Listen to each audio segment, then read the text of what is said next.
Good afternoon everybody.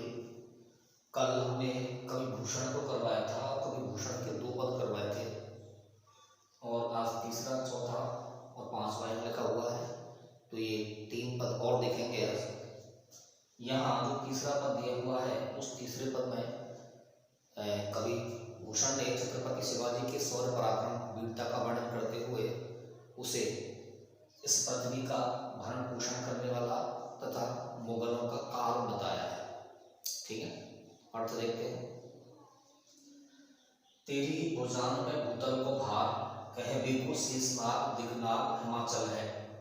तेरो अवतार जग पोषण भरणहार, उच्च करतार पूर्णता मधि अमल है। साहित्य ने सर्जा समर्थ शिवराज कवि, भूषण कहत जीवो तेरो ही सफल है। तेरो करवाल करे विलेक्षण को काल, बिन काज भूतकाल बदनाम धरातल है। तो यहाँ देखेंगे कवि भूषण छत्रपति शिवाजी के शौर्य पराक्रम की प्रशंसा करते हुए कहते हैं कि तेरी ही भुजाओं पर भूतल को भार, भूतल माने होता है पृथ्वी। अरे छत्रपति शिवाजी, इस पृथ्वी का भार तेरी भुजाओं पर ही टिका हुआ है। तेरी ही भुजाओं पर भूतल को भार, इस धरती का जो भार है, वजन है, वह तेरी भुजाओं पर है, अर्थात ये पृथ्वी तेरी भुजाओं के बल पर ही टिकी हुई है। कह बेकु शेषनाग दिगनाग हिमाचल है, कहने के लिए यह पृथ्वी, पौराणिक मान्यताएं हैं, हम सब मानते हैं कि पृथ्वी, कुछ लोग मानते हैं पृथ्वी शेषनाग के फन पर टिकी हुई है, कुछ लोग मानते हैं दिगनाग चारों दिशाओं के हाथी, तो पृथ्वी की चारों दिशाओं में 4 हाथी हैं, उन्होंने पृथ्वी के भार को धारण कर रखा है और उन पर पृथ्वी टिकी हुई है। कुछ मानते हैं कि शेषनाग के फन पर पृथ्वी टिकी हुई है, कुछ मानते हैं कि हिमालय पर्वत के द्वारा पृथ्वी टिकी हुई है। ठीक है, तो कहवे को शेषनाग दिगनाग हिमाचल है, कहने के लिए यह पृथ्वी शेषनाग के फन पर, 4 दिशाओं के हाथी पर और हिमालय पर्वत पर टिकी हुई है। ये केवल कहने के लिए है, बाकी वास्तविक रूप से देखा जाए तो हे छत्रपति शिवाजी, तुम्हारी भुजाओं पर यह पृथ्वी टिकी हुई है। इस पृथ्वी का जो भार है वह तुम्हारी भुजाओं पर ही है। तेरो अवतार जग पोषण भरणहार, हे छत्रपति शिवाजी, तुम्हारा जो अवतार है वह जग पोषण भरणहार, जग माने संसार का भरण पोषण करने के लिए हुआ है। तुम्हारा जो अवतार है इस पृथ्वी पर संसार के लोगों का भरण पोषण करने के लिए हुआ है। कछु करतार पूर्णता मधि अमल है, अमल का अर्थ यहाँ सहयोग से लगाएंगे। ठीक है ना, कछु करतार पूर्णता मधि, तामधि इसमें अमल है, सहयोग है, इसमें परमात्मा का कुछ भी सहयोग नहीं है। कछु करतार पूर्णता मधि अमल है, इसमें परमात्मा का कोई भी सहयोग नहीं है। साहित्य ने सर्जा समर्थ शिवराज कवि, साहित्य ने, यह शाही शब्द आया है साहजिक घोंसले के लिए, जो छत्रपति शिवाजी के पिताजी का नाम है। तने माने होता है पुत्र, साहित्य ने शाहजी भोसले के सुपुत्र सर्जा, एक उपाधि है, छत्रपति शिवाजी के लिए आती है। शाहजी भोसले के सुपुत्र छत्रपति शिवाजी समर्थ शिवराज कवि, हे शिवराज, कवि भूषण कहते हैं कि हे शिवाजी, तुम अपने आप में समर्थ हो। हे शाहजी भोसले के सुपुत्र छत्रपति शिवाजी, तुम अपने आप में समर्थ हो, समर्थवान हो। भूषण कहत जीवो तेरो ही सफल है, कवि भूषण कहते हैं कि संसार में हे छत्रपति शिवाजी, तुम्हारा जीना ही सार्थक है, तुम्हारा जीना ही सफल है, क्योंकि तुम्हारा जो अवतार है वह संसार के लोगों का भरण पोषण करने के लिए हुआ है। तेरो करवाल करे विलेक्षण को काल, अरे छत्रपति शिवाजी, तुम्हारी जो तलवार है, करवाल माने होता है तलवार, करे विलेक्षण को काल, विलेक्ष माने मुगलों का काल बनी हुई है। तुम्हारी जो तलवार है वह मुगलों का काल बनी हुई है। बिन काज भूत काल बदनाम धरातल है, काल तो इस पृथ्वी पर, धरातल माने पृथ्वी, काल तो इस पृथ्वी पर बिन काज, बिना कारण के ही बदनाम हो रहा है। काल तो इस पृथ्वी पर बिना कारण के ही बदनाम हो रहा है, तुम्हारी तलवार ही मुगलों का काल बनी हुई है। यहाँ तक एक हो जाता है, इसको एक बार दोबारा से और देख लेंगे। प्रस्तुत कवित्व में कवि भूषण ने छत्रपति शिवाजी के शौर्य पराक्रम का वर्णन करते हुए उसे संसार का भरण पोषण करने वाला और मुगलों का काल बताया है। कवि भूषण छत्रपति शिवाजी के शौर्य पराक्रम का वर्णन करते हुए कहते हैं तेरी ही भुजान पर भूतल को भार, और छत्रपति शिवाजी तुम्हारी भुजाओं पर ही इस भूतल का भार है, अर्थात इस पृथ्वी का भार है, पृथ्वी टिकी हुई है। कहबे को शेषनाग दिग्नाग हिमाचल है, कहने के लिए ही, कहबे को कहने के लिए ही यह जो पृथ्वी है वह शेषनाग के फन पर, चार दिशाओं के हाथी पर या हिमालय पर्वत के आधार पर टिकी हुई है। ये केवल कहने के लिए है, बाकी वास्तविक रूप से देखा जाए तो यह पृथ्वी तुम्हारी भुजाओं के बल पर ही टिकी हुई है। तेरो अवतार जग भूषण भरणहार, कवि भूषण कहते हैं कि अरे छत्रपति शिवाजी तुम्हारा जो अवतार है, तेरो अवतार तुम्हारा जो अवतार है वह जग पोषण भरणहार, जग माने संसार के लोगों का भरण पोषण करने के लिए हुआ है। तुम्हारा जो अवतार है वह संसार के लोगों का भरण पोषण करने के लिए हुआ है। कछु करतार को न तामधि अमल है, अमल माने सहयोग, तामधि माने इसमें परमात्मा, करतार माने परमात्मा, इसमें परमात्मा का कोई सहयोग नहीं है।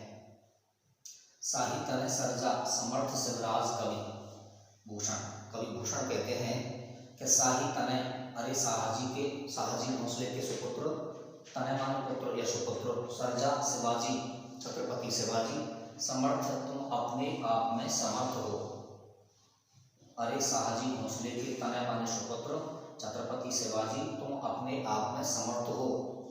भूषण कहत जीवो तेरो ही सफल है, कवि भूषण कहते हैं कि इस संसार में तुम्हारा जीना ही सफल है, तुम्हारा जीना ही सार्थक है। तेरो करवाल करे विलेक्षण को काल, अरे छत्रपति शिवाजी तुम्हारी जो करवाल है, करवाल माने होता है तलवार, करे विलेक्षण को काल, वह विलेक्ष माने मुगलों का काल बनी हुई है। बिन काज भूत काल बदनाम धरातल है, धरातल माने इस पृथ्वी पर, काल बिन काज भूत बदनाम, काल जो है वह बिना कारण के इस पृथ्वी पर बदनाम हो रहा है। ठीक है, इसके बाद देखेंगे चौथा दिया हुआ है। यहाँ भी कवि भूषण ने छत्रपति शिवाजी के शौर्य पराक्रम का वर्णन करते हुए उसे अनेक उपमानों से उपमित किया है, अनेक उपमान दिए हैं उसके शौर्य पराक्रम को लेकर के। तो देखें, इंद्र जिम जम्ब पर, बाणव जो अम्ब पर, रावण सदम पर रघुकुल राज है, पौन वारिवाह पर शंभुरति नाह पर, ज्यों सहस्त्र बाहु पर राम ध्वजराज है, दावा ध्रुव दंड पर सीता मृग झुंड पर, भूषण वितुंड पर जैसे मृगराज है, तेज तम अंश पर कांध जिम अंश पर, त्यों म्लेच्छ वंश पर शेर शिवराज है।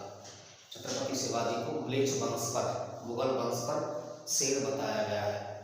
मुगलों को गीदड़ या हिरण मान के चलिए, और शेर जैसे हिरण्य वीरों पर झपट्टा मारता है वैसे ही उन्हें शेर बताया गया है। तो देखें, इंद्र जम्ब पर, जिस तरह से इंद्र का जम्भासुर नाम के राक्षस पर दबदबा बना हुआ है, यह आधिपत्य है, अधिकार है। बाढ़ जो अम्ब पर, जिस तरह बाढ़ माने होता है समुद्र की आग, तीन प्रकार की अग्नियां होती हैं, दावानल, जठरानल, बड़वानल। दावानल बोलते हैं जंगल की आग को, जठरानल मानव शरीर के अंतर्गत पाई जाती है, जठराग्नि जो हमारे भोजन को पचाती है और हमें ऊष्मा देती है। एक बड़वानल होती है, बड़वानल माने होता है समुद्र की आग। ठीक है, तो तीन प्रकार की आग होती है, दावानल, बड़वानल, जठरानल। जंगल की आग को दावानल कहा जाता है। कभी कभी भीषण गर्मी जब पड़ती है तो जंगल में पेड़ पौधे सूख जाते हैं, उनकी टहनियाँ आपस में एक दूसरे पर लदी हुई होती हैं, और जब भीषण गर्मी पड़ती है और आंधियाँ चलती हैं तो टहनियों में आपस में घर्षण होने के कारण आग उत्पन्न हो जाती है और जंगल के जंगल स्वाहा हो जाते हैं। तो दावानल, दाव से उत्पन्न होने वाली अनल, अनल माने होता है आग। जैसा कि बताया, जठरानल मानव शरीर के अंतर्गत जठर ग्रंथि होती है जो भोजन को पचाने का काम करती है, आग उत्पन्न करती है और शरीर को ऊष्मा देती है। बड़वानल होती है समुद्र की आग, समुद्र में भी कई कारणों से आग लग जाती है तो बड़वानल कहा जाता है। तो बाढ़ जो अम्ब पर, जिस तरह से समुद्र की आग का, अम्ब माने होता है जल, इस तरह से समुद्र की आग का पानी पर आधिपत्य बना रहता है, दबदबा बना रहता है। रावण सदम पर रघुकुल राज है, रावण सदम, सदम माने होता है अभिमानी। इस प्रकार से अभिमानी रावण पर भगवान श्री राम का अधिकार था या आधिपत्य बना हुआ था कि उन्होंने उसे मार दिया था। उसी प्रकार पौनी बारिवाह पर, पौन माने होता है पवन, बारिवाह माने होता है बादल। इस तरह से हवा का बादलों पर दबदबा बना रहता है। हवा बादलों को अपने वेग के साथ कहीं भी उड़ाकर ले जा सकती है। तो पौन बारिवाह पर इस तरह से हवा का बादलों पर दबदबा बना रहता है, दबाव बना रहता है। शंभु रतिनाह पर, शंभु माने भगवान शिव का, रतिनाह माने होता है, नाह माने होता है पति, रति माने रति, रति के पति कामदेव, ठीक है। रतिनाह का अर्थ यहाँ कामदेव होगा। शंभु रतिनाह पर, इस प्रकार भगवान शिव का कामदेव पर आधिपत्य था। भगवान शिव ने अपने तीसरे नेत्र से कामदेव को भस्म कर दिया था। तो शंभु रतिनाह पर इस प्रकार से भगवान शिव का कामदेव पर आधिपत्य है, दबदबा बना हुआ है। जो सहस्त्रबाहु पर राम द्विजराज है। द्विजराज, द्विज माने होता है ब्राह्मणों के राजा, राम परशुराम, ब्राह्मणों के राजा राम परशुराम। द्विज जिनका दो बार जन्म होता है, तो ब्राह्मणों के बारे में ऐसा माना जाता है कि इनका दो बार जन्म होता है, तो द्विज कहा जाता है ब्राह्मणों को। दांतों को भी द्विज कहा जाता है, ठीक है ना, क्योंकि दांत भी एक बार उखड़ जाते हैं तो दोबारा होते हैं, और जिसका दो बार जन्म होता है उसे द्विज कहा जाता है। ब्राह्मणों के बारे में ऐसी मान्यता है, ऐसी उक्ति है कि उनका दो बार जन्म होता है। तो जो सहस्त्रबाहु पर राम द्विजराज है, और जिस तरह से सहस्त्रबाहु नामक राक्षस पर राम द्विजराज अर्थात परशुराम जी का आधिपत्य बना हुआ है, या उन्होंने परशुराम जी ने सहस्त्रबाहु नाम के राक्षस को मार दिया था, वैसे ही दावा ध्रुव दंड पर, यहाँ देखिए दावा, दावा माने होता है दावानल, जंगल की आग का, ब्रह्मांड पेड़ की, दंड माने डालियों पर। दावा ध्रुव दंड पर, जिस तरह से पेड़ की डालियों पर दावानल का दबदबा या दबाव बना रहता है। चीता मृग झुंड पर, इस प्रकार से चीता का, मृग माने हिरणों के समूह पर दबदबा बना रहता है, भयभीत रहते हैं उसे देख करके। भूषण वितुंड पर, जैसे मृगराज है, वितुंड माने होता है हाथी, जिस तरह से हाथियों के समूह पर शेर का दबदबा बना रहता है, मृगराज कहा जाता है सिंह को।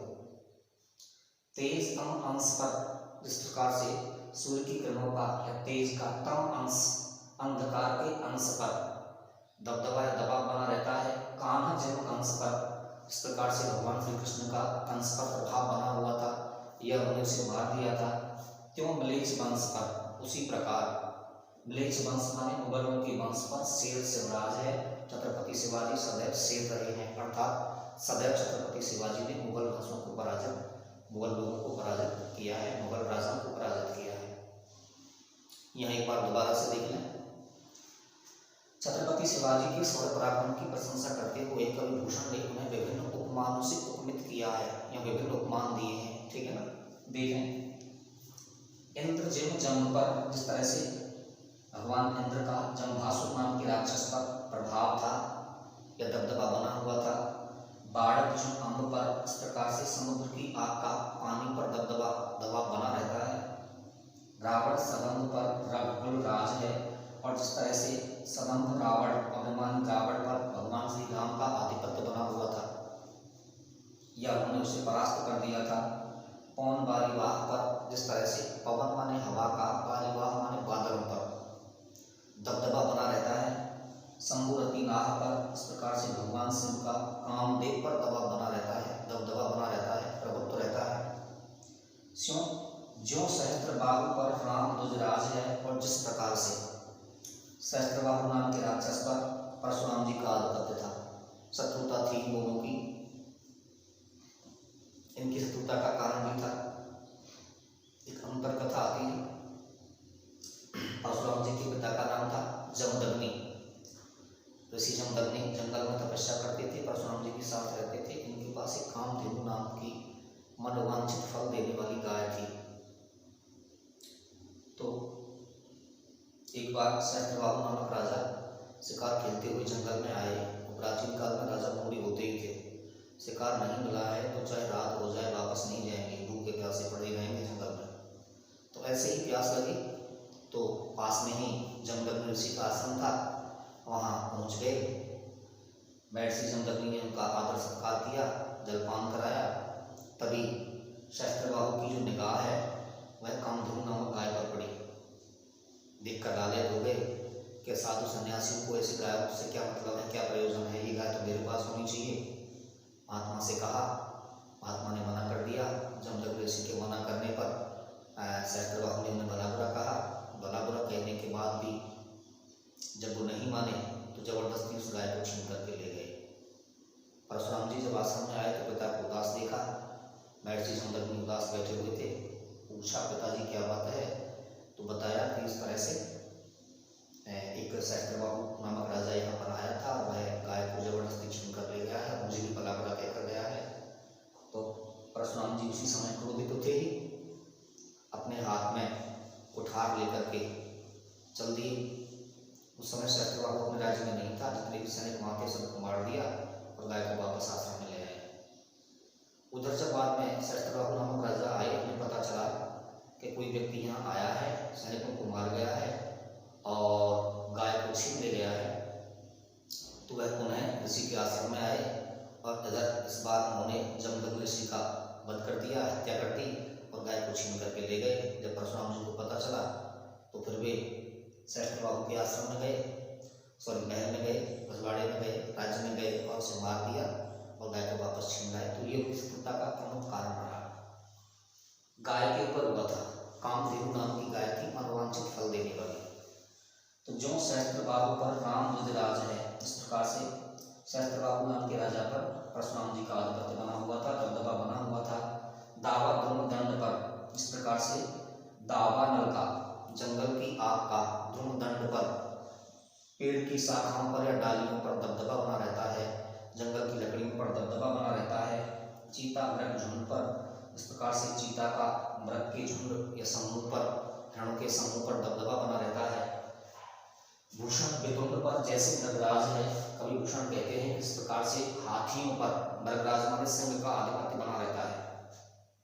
तेज तम अंश पर, इस प्रकार से तेज माने सूर्य की किरणों का या प्रकाश का, तम अंश अंधकार के अंश पर, इस प्रकार से सूर्य की किरणों का अंधकार के अंश पर दबदबा बना रहता है, प्रभाव बना रहता है। कान्हा जिन अंश पर, और इस प्रकार से श्री कृष्ण का अंश पर दबदबा दबाव बना रहता है। उसी प्रकार, क्यों क्यों माने उसी प्रकार म्लेच्छ वंश पर, मुगलों के वंश पर या मुगल शासकों पर शेर शिवराज है, छत्रपति शिवाजी जो हैं वो शेर हैं, उनका दबदबा सदैव बना रहता है। तो यहाँ तक उनके स्वर पराक्रम का वर्णन विभिन्न उपमाओं से उपमित किया गया। आगे पांचवा देखें, यहाँ भी छत्रपति शिवाजी के स्वर पराक्रम का वर्णन करते हुए उसे विभिन्न उपमाओं से उपमित किया है। देखेंगे, गरुड़ को दावा जैसे नाग के समूह पर, दावा नाग जूह पर सिंह सरताज को, दावा कुहूरन के पुरहूत के पहाड़ों के कूलन पर, दावा सवे पक्षियों के गोल पर बाज को, भूषण अखंड नवखंड महीमंडल में, तम पर दावा रविकिरण समाज को, पूरब पश्चिम देश दक्षिण के उत्तर लो, जहाँ पातशाही तहाँ दावा शिवराज को, पातशाही मन मुगल सरदारी, जहाँ पातशाही जहाँ भी मुगल सरदारी है तहाँ दावा शिवराज को, वहीं ही छत्रपति शिवाजी का दबदबा बना हुआ है, प्रभुत्व बना हुआ है। तो यहाँ अर्थ देखेंगे, गरुड़ को दावा जैसे नाग के समूह पर, यहाँ इन दो पंक्तियों में यहाँ यमक अलंकार का प्रयोग है। यहाँ नाग माने सर्प है और नाग माने हाथी भी होता है। नीचे वाली लाइन में भी नाग आया है, यहाँ हाथी है, ठीक है ना। तो जहाँ काव्य पंक्ति में कोई शब्द दो या दो से अधिक बार आए और उनका अलग अलग अर्थ निकले, वहाँ यमक अलंकार होता है। तो गरुड़ को दावा जैसे नाग के समूह पर, जिस प्रकार से गरुड़ नामक पक्षी का, बाज नामक पक्षी का नाग के समूह, सर्प के झुंड पर या सर्पों के समूह पर दबदबा बना रहता है, प्रभुत्व बना रहता है। दावा नाग जूह पर सिंह सिरताज को, और इस प्रकार हाथियों के झुंड पर सिंह सिरताज, जंगल के राजा सिंह का दबदबा बना रहता है। दोबारा से देखें, जिस तरह से गरुड़ नामक या बाज नामक पक्षी का सर्प के समूह पर दबदबा बना रहता है, दावा नाग जूह पर सिंह सिरताज को, और जिस तरह से नाग जूह, यहाँ नाग शब्द हाथी के लिए आया है, नाग माने हाथी भी होता है, नाग माने सर्प भी होता है, और जिस तरह से हाथियों के समूह पर जंगल के राजा सिंह का दबदबा बना रहता है। दावा पुरहूत को पहाड़ों के कूल पर, पुरहुत को पहारण, पुरहुत माने होता है इंद्र, इस तरह से इंद्र का पहाड़ों के कूल पर, पहाड़ियों के किनारों पर या पहाड़ों के पंख पर, ऐसी मान्यता है कि प्राचीन काल में पर्वत उड़ा करते थे, एक स्थान से दूसरे स्थान पर सुगम तरीका से पहुंच जाते थे, किंतु भगवान इंद्र ने उनके पंख काट दिए, इसलिए वो स्थिर हो गए।